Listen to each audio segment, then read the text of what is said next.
Hola, mi amigo querido, qué alegría poder estudiar una vez más una lección de la escuela sabática. Esta vez vamos a estudiar la lección número 11 para el 15 de marzo del año 2005. El título de la lección es ¿Qué más pude hacer? Y el propósito de la lección es mostrar que Dios hizo todo lo que podía haber hecho para salvar al ser humano. Pero Dios respeta la libertad individual de cada uno. No puede obligarnos a ser salvos. Él nos llama, Él pagó el precio de nuestros pecados en la cruz del Calvario, pero espera que nosotros tomemos una decisión completamente voluntaria.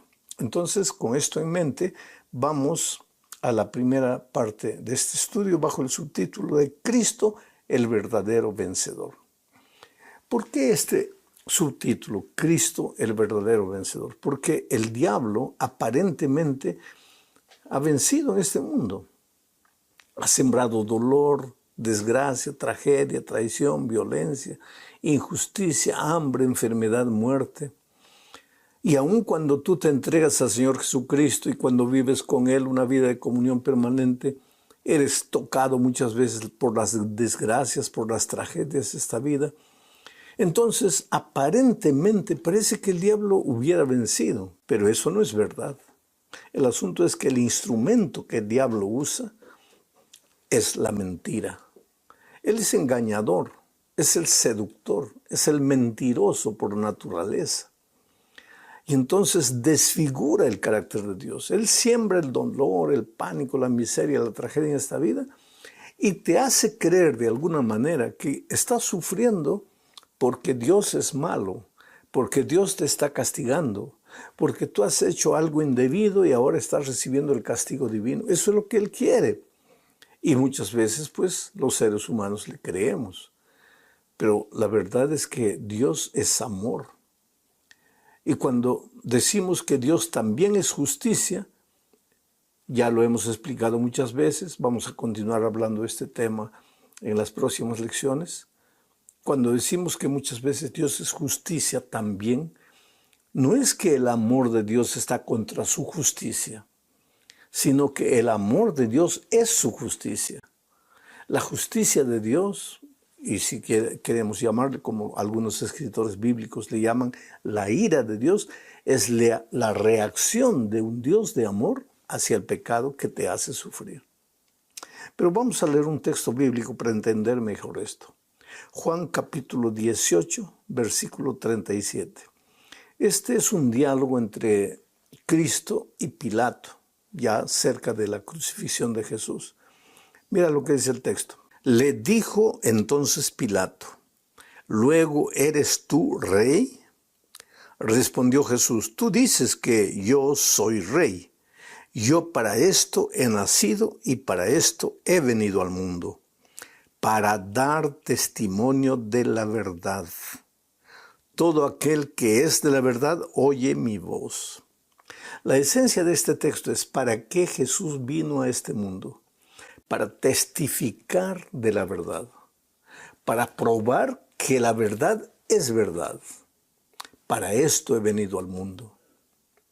Y más adelante vamos a ver que el propio Señor Jesús dice que vino al mundo para destruir las obras del diablo. Vuelvo a repetir, el diablo es el padre de la mentira. Y a través de la mentira quiere desfigurar el carácter de Dios. Quiere hacerte creer que Dios es el culpable de todo lo malo que existe en este mundo. El diablo te trae dolor, te trae sufrimiento, como a Job, y después quiere que maldigas a Dios. Job venció en esta prueba. Tú y yo todos los días estamos en este drama de los siglos, en la lucha entre el bien y el mal, entre Cristo y Satanás. Tal vez en este momento estás sufriendo un dolor terrible en tu vida. Vamos a imaginar un cuadro triste, pero real, que sucede muchas veces. Acabas de perder a un hijo de 4, 5, 10 años de edad. ¿Qué culpa tenía ese niño para morir? No murió porque tuviese culpa. Pero el diablo viene y te hace creer, Dios es injusto. Porque si Dios fuese amor, hubiera curado a tu hijo. Como Dios permite que un niño de 8 años muera. Dios es malo. Entonces, ¿por qué tú quieres seguir a Dios? ¿Por qué quieres servir a Dios? No, olvídate de Dios. Él no se preocupa por ti porque tú tienes que estar leyendo la Biblia, yendo a la iglesia, queriendo adorar a Dios. ¿A qué tipo de Dios? ¿A ese Dios malo, injusto, que no fue capaz de sanar a tu hijo? Ahora, mira la astucia del diablo. Es él el que hizo todo. Es él el que trajo el dolor, la enfermedad. Ahora te quiere hacer creer que todo eso viene de Dios. Peor todavía, que viene de Dios porque tú te has portado mal. Tal vez tu hijo no, pero tú te has portado mal. Y hay mucha gente que anda cargado de un complejo de culpa innecesario. Pero Jesús dijo, he venido a este mundo para desenmascarar al diablo, para dar testimonio de la verdad, porque la mejor manera de derrotar a la mentira es con la exposición de la verdad. Vamos a la segunda parte de este estudio bajo el subtítulo, Él, Jesucristo, es el justo y es el que justifica. Ahora, yo te hago una pregunta. ¿Por qué solo Jesús es capaz de justificar al ser humano? ¿Por qué solo Jesús es capaz de justificar al ser humano? Porque, querido, mira, hay que entender este asunto antes de leer el texto. Jesús es Dios, uno con el Padre, con el Espíritu Santo. El hombre estaba perdido y condenado a muerte por causa de su pecado. Llámese Adán y Eva, llámese Alejandro Bullón, llámese lo que sea. El ser humano estaba condenado a muerte por causa de su pecado. Pero entonces, ¿qué hace Jesús? Él viene a este mundo, se hace un ser humano y vive como ser humano. Nosotros todos merecíamos morir porque la paga del pecado es la muerte. Todos habíamos pecado y estábamos destituidos de la gloria de Dios. Un ángel no podría morir en favor del hombre porque un ángel es un ser creado, no tiene vida en sí propio, tiene una vida dependiente de Dios. Otro ser humano tampoco podría morir por el pecador. ¿Por qué? Porque otro ser humano, por más bueno que pretenda ser, es un ser humano pecador y merece también la muerte. Entonces solo podía salvar al ser humano un ser divino que fuese capaz de derrotar al pecado. Por eso Jesús vino a esta tierra como ser humano, y como ser humano fue tentado en todo, pero no pecó, y venció al pecado. Solo que Jesús tiene vida en sí propio. ¿Por qué? Porque es Dios. Pero ahora como ser humano conquistó la vida por causa de su obediencia. Entonces Él toma esa vida y le dice a su Padre, esta vida que yo conquisté porque me hice ser humano y fui a la tierra y viví y fui tentado en todo y no caí, esta vida que yo conquisté se la voy a entregar de gracia al ser humano. Y la muerte que el ser humano merece la voy a morir yo. Fue por eso que el Señor Jesucristo murió en la cruz del Calvario, porque Él no tenía necesidad de morir. La paga del pecado es la muerte, pero Jesús había venido como ser humano, había sido tentado en todo, pero nunca pecó. Entonces, con esto en mente, ahora vamos a leer Hebreos capítulo 2, versículo 14. Dice así, así que por cuanto los hijos participaron de carne y sangre, nosotros todos, los hijos de Dios, Él, Jesucristo, también participó de lo mismo, de sangre y carne, para destruir por medio de la muerte al que tenía el imperio de la muerte, esto es, al diablo. Entonces Jesús es justo, y como es justo, puede justificar. Y aunque has caído en el pecado, y aunque has cometido errores, hay perdón para ti, porque la paga de tu pecado ya fue pagada en la cruz del Calvario. El Señor Jesús ofreció su vida por ti. Y en la cruz del Calvario, Jesús colocó la estocada final en el corazón del diablo. Toda su mentira de que Dios es injusto, de que Dios no se importa contigo, de que Dios te hace sufrir, se acabó. Porque la verdad en Cristo murió en la cruz del Calvario. Y el universo entero, incluyendo nosotros, entendemos que si murió en la cruz por nosotros es porque nos amaba con un amor infinito. Dios te ama, querido. Cuando digo Dios te ama, no pienses tú inmediatamente en tu buen comportamiento o en tus errores o en tus pecados. Tú olvídate de ti, porque el amor de Dios por ti no depende de lo que tú hagas o lo que tú no hagas. Simplemente Él te ama. Pero vuelvo a repetir, ese amor maravilloso, incondicional de Dios, no te sirve de nada si tú no lo aceptas. ¿Por qué? Porque Dios respeta la libertad, no te puede obligar a ser salvo. Tú tienes que querer ser salvo. Con esto en mente vamos a la tercera parte de este estudio. El subtítulo es El Cántico de mi Amado. Y aquí veremos pues que Dios hizo todo lo que pudo haber hecho, primero para pagar el precio de nuestro pecado y después para que nosotros pudiésemos vivir en los caminos de justicia. Dios hizo todo. El profeta Isaías, en una poesía muy bonita, describe lo que Dios siente por su pueblo. Mira lo que dice figurativamente. Él usa aquí una ilustración muy bonita del dueño que planta una vid y espera recoger uvas, pero infelizmente la vid produce uvas silvestres, extrañas, amargas. Mira lo que dice el texto, Isaías capítulo 5, versículos 1 al 4. Ahora cantaré por mi amado el cantar de mi amado a su viña. Tenía mi amado una viña en una ladera fértil. La había cercado y despedregado, plantado de vides escogidas. Había edificado en medio de ella una torre y hecho también en ella un lagar. Y esperaba que diese uvas, y dio uvas silvestres. Ahora pues, vecinos de Jerusalén y varones de Judá, juzgad ahora entre mí y mi viña. ¿Qué más se podía hacer a mi viña que yo no haya hecho en ella? ¿Cómo, esperando yo que diese uvas, ha dado uvas silvestres? Este es un canto triste, queridos, porque la viña somos nosotros. Era el pueblo de Israel en el Antiguo Testamento, somos nosotros hoy en el Nuevo Testamento, el pueblo de Dios. Dios, en la persona del Señor Jesucristo, murió en la cruz del Calvario, pagó nuestros pecados. A través del Espíritu Santo nos guía, habla a nuestro oído, nos muestra el camino. Nos dejó su palabra, nos dejó sus enseñanzas, sus instrucciones. El manual de la vida victoriosa. Todos los días está consolándonos, protegiéndonos, defendiéndonos, guardándonos.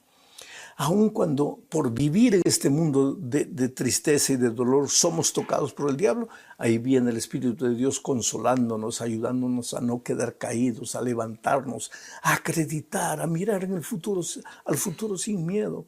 Dios hizo todo y sin embargo nosotros, que deberíamos producir uvas bonitas, deliciosas, por tanto cuidado que Dios nos da, producimos uvas silvestres, uvas amargas, uvas que no valen nada.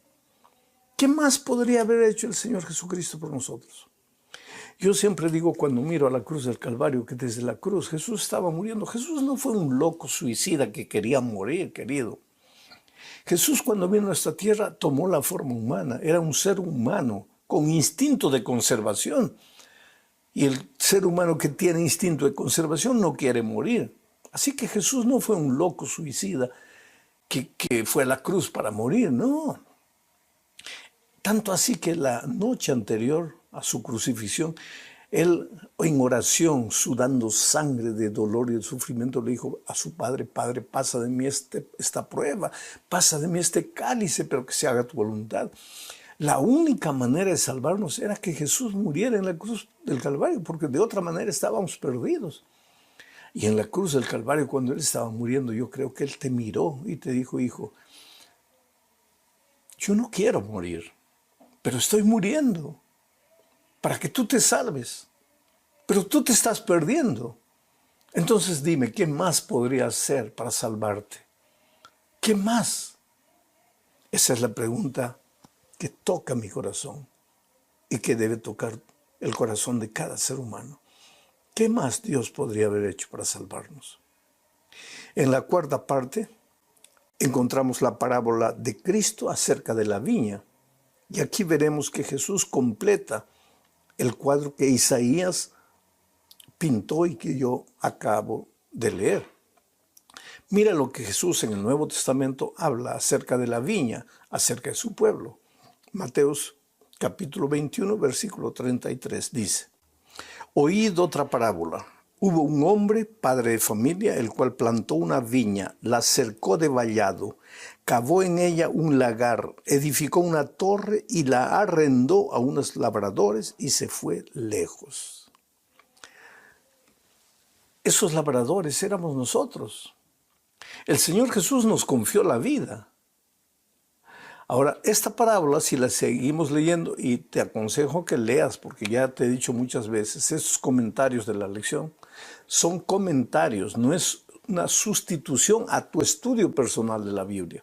Entonces lee toda la parábola. Y verás que un tiempo después, el padre de familia envió unos siervos para recoger el dinero del alquiler. Pero los labradores golpearon, maltrataron a los siervos y los mataron. Un tiempo después, el padre de familia envió otro grupo de siervos y los labradores les dieron el mismo trato. Un tiempo después, el padre de familia dijo: voy a mandar a mi hijo, tal vez respeten a mi hijo. Y envió a su hijo. ¿Y qué hicieron los labradores? Lo mataron. ¿Quiénes eran los labradores? Nosotros. ¿Quién es el hijo mayor? ¿Quiénes son los siervos enviados varias veces? Los profetas. ¿Quién es el hijo que vino?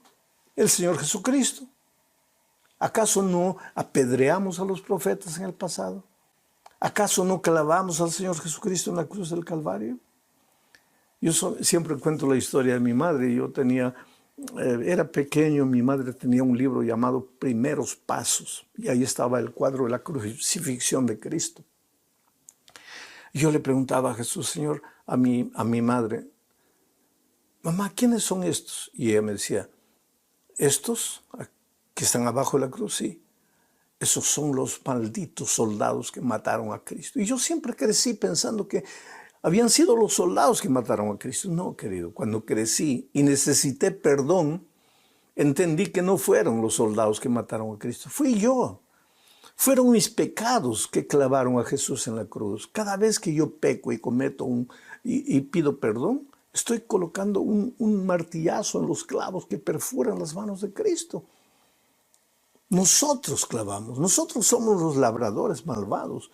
Por eso la pregunta es, hijo, ¿qué más podría haber hecho para salvarte? Hice todo, pero te estás perdiendo. Y ahora llegamos a la última parte de este estudio bajo el título de la vindicación del nombre de Dios. ¿Qué es vindicar? Es justificar. Es hacer justicia con alguien que fue acusado falsamente. Y el Señor Jesucristo fue acusado falsamente. Dios fue acusado falsamente por el diablo. Allá en el cielo se levantó diciendo que Dios era injusto, que había dado una ley que no se podía cumplir y que si alguien transgredía esos principios, Dios lo iba a matar. Mira la astucia del enemigo. Engañó una tercera parte de los ángeles. Y hoy continúa desfigurando el carácter de Dios delante de la humanidad, diciendo que todo el dolor, todo el sufrimiento viene de Dios porque está castigando a la humanidad por su pecado. Pero, querido, en la cruz del Calvario el Señor Jesucristo murió. ¿Tú crees que lo que pasó en la cruz es sabido solo por nosotros que leemos la Biblia? En la cruz del Calvario todos los seres no caídos del universo contemplaron, los ángeles contemplaron, el mismo enemigo de Dios y los ángeles que él engañó contemplaron lo que sucedió en la cruz del Calvario. Y las mentiras del diablo quedaron universalmente expuestos. Ahora mira lo que dice Apocalipsis capítulo 15, versículo 3. Y cantan el cántico de Moisés, siervo de Dios, y el cántico del Cordero. ¿Quiénes cantan? Los redimidos. Diciendo: grandes y maravillosas son tus obras, Señor Dios Todopoderoso.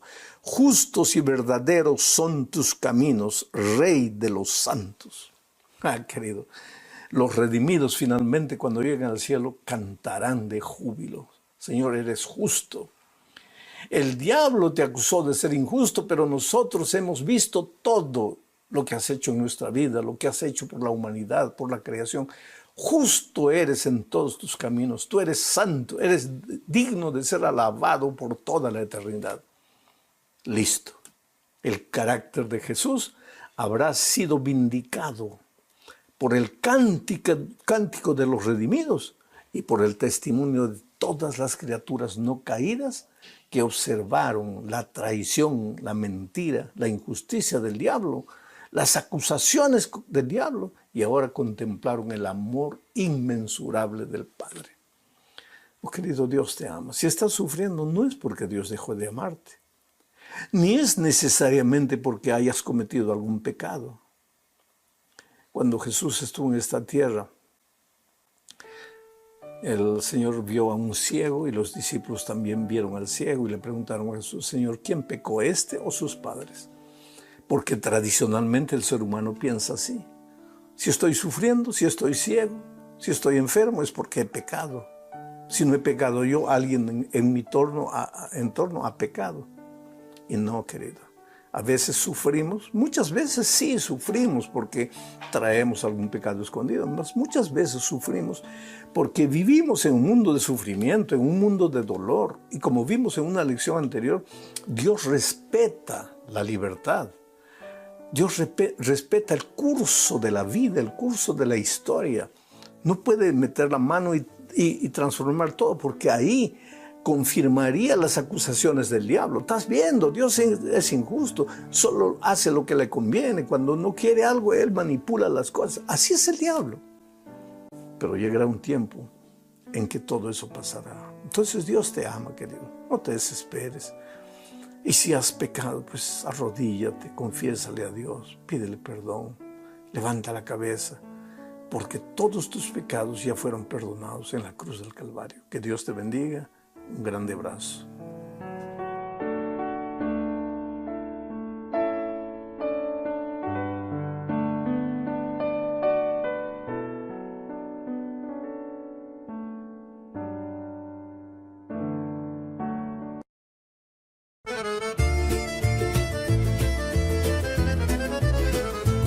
Mi svegliai con freddo in da faccia, mentre Gaddina faccia festa in da strada. Mi si scarpi, uno sì e uno no, e si fuori con tutto cor in moto. A porta scrusciavo, cielo era chiatto, i femmini già parlano un tovatto. Un vicino mi dissi: oh, cammini presto, ci rispondi no, cerco lo resto. Presto in un giorno che non voli pensare, ma voli campari, ridiri, scappari. E fuori a casa tutto era come prima, ma l'aria c'era una gioia più fina. Un paese si muove come una canzone, ogni voce, ogni passo, ogni parola. Sogno figlio di sta terra sincera, e quando esci fuori mi sento intera. Fuori casa tutto canta, voci risate o profumo d'arancia. Non c'è regola, non c'è strada, si sente libero quando va in ta chiazza. Fuori casa scatta vita, giorno ridi e mente, si sfila con una festa fatta pinnenti, ma resta in ta memoria sempre presenti. O picciriddu giocava con una rota, una signora